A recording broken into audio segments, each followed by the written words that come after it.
Olá pessoal, vamos falar hoje sobre um assunto complexo. Vamos falar de complexos. Vamos observar o que são os complexos na teoria analítica. O Jung ele fala que não são os sonhos, como entendeu Freud, a via régia, o caminho para o inconsciente, mas os complexos. Ele entendia que o complexo tem uma função diferente daquela proposta inicialmente por Freud, e também tinha uma compreensão diferente do formato de inconsciente. Recordando, o inconsciente para Jung ele é autônomo e dinâmico, portanto ele tem um movimento,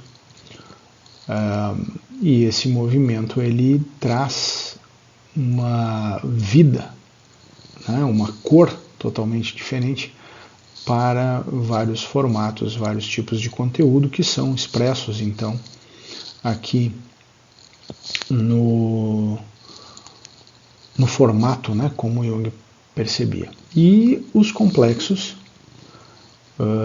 são também então estruturas que ele observava e via serem outras formas além daquela específica que o Freud falou, e a gente sabe que o Freud ele coloca como sendo um centro, ou um desdobramento, ou a origem de todo um processo evolutivo, o complexo de Édipo. E o Jung ele diz que Édipo é apenas mais um complexo entre tantos outros que fazem parte do nosso inconsciente, por isso que ele diz que não são os sonhos, como entende Freud, a via régia, o caminho para o inconsciente, mas os complexos. Complexo, então, de acordo com Jung, ele é, em definição, constituído primeiro de um elemento nuclear, ou o portador de um significado, estando fora do alcance da vontade consciente. Ele é inconsciente e não dirigível. Em segundo lugar, o complexo é constituído de uma série de associações ligadas ao primeiro e oriundas em parte da disposição original da pessoa e em parte das vivências ambientalmente condicionadas do indivíduo. Jung declara que hoje em dia cada qual sabe que temos complexos. Beleza? Falamos em diversos formatos de complexo. Mas que os complexos nos têm é menos conhecido. Então, cada complexo constituído, por definição, primeiro de um elemento nuclear, portador de um significado, que está fora do alcance da consciência, ele é totalmente inconsciente, não dirigível, então a gente não tem controle sobre este conteúdo. E em segundo, constituído de uma série de associações ligadas ao primeiro, todo esse conteúdo que vai ser arquetípico. Então ele faz parte desse mundo inconsciente, aonde uma baleia pode ser o motor de um avião. No inconsciente tudo pode. O inconsciente dinâmico, autônomo, atemporal, onde as expressões, as imagens, os símbolos se projetam de uma forma completamente aleatória, ou completamente sem ordem, sem cronologia, sem um formato específico. O complexo, então, é composto por duas partes. Primeira parte externa, composta pelos conteúdos reprimidos, aquele conteúdo que, então, é retirado da consciência. E o segundo elemento, segunda parte, o conteúdo arquetípico, simbólico, um conteúdo mitológico e coletivo, que vai dar então essa roupagem. A primeira parte ela nos mostra os elementos que são nossos, e a segunda parte este conteúdo então nuclear, que seria toda a parte da figura arquetípica, que vai trazer então essa roupagem ao determinado complexo. Fala-se sobre a casca do complexo, a superfície, que se apresenta como um padrão de reação. Então essa parte, vamos observar aqui a parte que estamos observando, a superfície, a parte de fora, tem toda uma relação aqui com a emoção central que tem relação com todos os acontecimentos da história pessoal.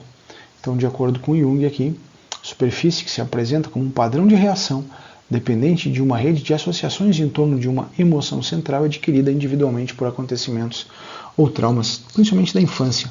Lembrando, né, aqui ainda tem muito daquele contexto proposto também por Freud, que os traumas da infância vão nos segurando, né, por toda a vida. E o Jung coloca então que essa parte ela está na casca do complexo, essa parte da superfície, onde a gente vai entender, então vai observar esses elementos reprimidos, esses elementos que não podem chegar à consciência sem prejudicar, né, o desenvolvimento do indivíduo ou vir a fragilizar o ego. Então ele fica ali, né, ele está na casca do complexo. E o núcleo, que Jung chamava de núcleo arquetípico, são as predisposições básicas que vão determinar quais os tipos de complexos se desenvolverão. Então são partes de um padrão humano universal, né? É aquele elemento mais arquetípico que está à disposição de todo mundo, né? A gente já deu uma analisada, se você não viu, tem aqui no canal um vídeo sobre arquétipos, né? Que é aqui o que a gente está observando, é um núcleo arquetípico, né? Jung colocava que os complexos são arquétipos, né? É interessante esse ponto de vista, né? Ele vai mudando algumas coisas assim, ele vai trazendo uma forma nova de enxergar as coisas. Então a gente entende o complexo se formando por esses elementos individuais que estão, né, neste inconsciente, material reprimido, aqui como ele coloca, né, com um conteúdo de acontecimentos ou traumas da infância, e essa parte mais nuclear, mais central, com as predisposições básicas que vão determinar quais são os tipos de complexo. Então é como se tivesse, né, um formato nuclear que vai dizer que caminho vai tomar todo esse conteúdo, e ele vai buscando energia de outros elementos, vai buscando outras formas de se formar, né, de criar corpo, e vai pegando esse material reprimido para conseguir se criar, né? Conseguir, então, se desenvolver, melhor falando. Os complexos têm uma certa autonomia, né? O Jung dizia que o complexo pode se manifestar, né, de uma maneira muito interessante, de todos os graus, com todos os graus de autonomia. Então ele coloca que, vamos observar de novo, né, o inconsciente autônomo e dinâmico, ok? As estruturas que lá estão funcionam nesta forma, e assim também os complexos têm a sua autonomia, o seu funcionamento autônomo. O Jung ainda diz que enquanto alguns complexos jazem ocultos pacificamente na estrutura geral do inconsciente, mal sendo notados, é aquela turminha que está lá bem de boa, né?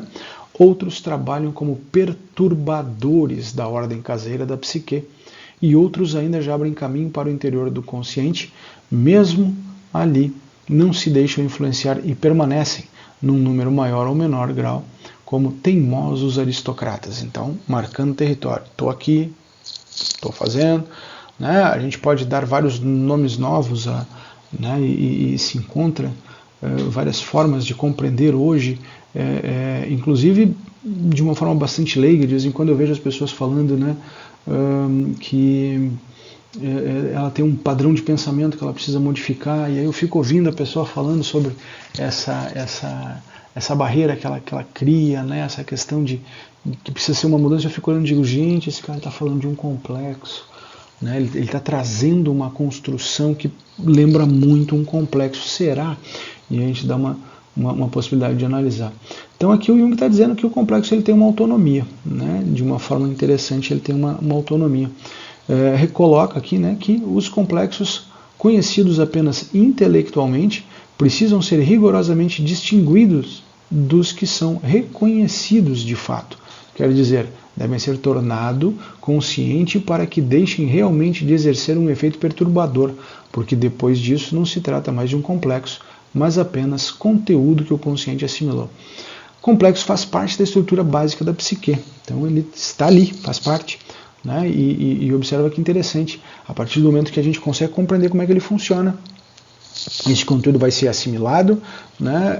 E aí então ele não se trata mais de um complexo. Então, repetindo, o complexo pode se manifestar em todos os graus de autonomia, ele tem autonomia, uns passam desapercebidos durante toda a vida do sujeito, durante todo o caminho que o sujeito faz nessa sua existência, no seu processo evolutivo, no seu caminho, né, de vida.